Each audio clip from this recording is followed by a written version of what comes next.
চুরি হোক বা আমার এদিকে আইসি আমার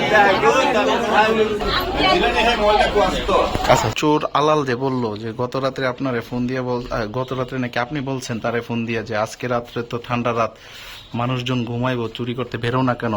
ভাই আমি কিছু জানি না ভাই, আর আমার সাথে এরকম কথা হয় না। এরকম কথা যদি একটা বয়স প্রমাণিত হয় তাহলে আমার যে শাস্তি না এই শাস্তি আমি দেবো। না চিনে করছি তাকে, তার সম্পর্কে আমি জানি না। ঘটনাক্রমে আমার সাথে পরিচয় হওয়ার পর আমার সাথে এই যে কোন চরিত্রে, আমি তো নতুন আসছি, আমি তো এতটা চিনে উঠতে পারিনি। আমার মেসের টাকাটা বলতে আমি দিতে পারি না, কারণ আমি কিউ করলাম না এগুলা আমার জীবনে এরকম হয়নি। আমার গরুর ফার্ম আর কি, মাহাদেরি গ্রাম গরুর ফার্ম। এখন আমার ফার্মের মধ্যে মনে করেন 8টা গরু আছে বর্তমানে। আর রাত্রে মনে করেন 2:30 আমার এখান থেকে গরু মনে করেন একটা গরু চুরি নিয়ে গেছে। তখন গরু যখন চুরি নিয়ে গেছে তখন আমি আরেকটা গরু ছিল সাথে, বাইরে ওই গরুটা মানে আওয়াজ করছে আর কি।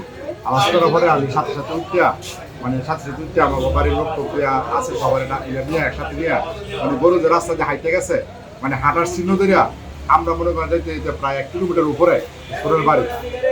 আমরা মনে করেন ওইখানে গিয়া আর বাড়ি থেকে গরু পাইছি। এখন গরু যে পাইছি, গরু আর চোর আমরা হাতে হাতে এখান থেকে ধরছি।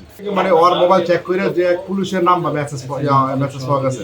রাত্রে 1টা বাজে মেসেজে বলছে যে আজকে ঠান্ডা দিন, তারা বসে রয়েছে গেলে আজকে তো কাজ করার সময়, মানে এটা মোবাইলে মেসেজ পাওয়া গেছে। এখন মেসেজ চেক করেছে যে এই মেসেজ হলো আমার পুরুষ, নাম নাকি হলো মাসুদ। আলাল মিয়াকে স্থানীয় লোকজন আটক করে সংবাদ দিচ্ছে, আমরা পুলিশ পাঠিয়েছি। আলাল মিয়া বলছে যে তার সাথে আমাদের পুলিশের যোগাযোগ হয়েছে। এই বিষয়টি আমি ব্যাপক জিজ্ঞাসাবাদ করতেছি। জিজ্ঞাসাবাদ করে যদি আমার পুলিশের কোনো সংশ্লিষ্ট থাকে, অসৎ উদ্দেশ্যে যদি তার সাথে যোগাযোগ করে থাকে, অবশ্যই আমরা তার বিরুদ্ধে বিভাগীয় ব্যবস্থা নেওয়ার জন্য ঊর্ধ্বতন কর্তৃপক্ষ বরাবর একটা রিপোর্ট দিব।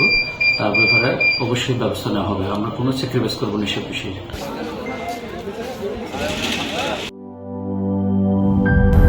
200-র বেশি সার্ভিস ও ফিচারে লেনদেনের সব বিকাশ অ্যাপে সম্ভব।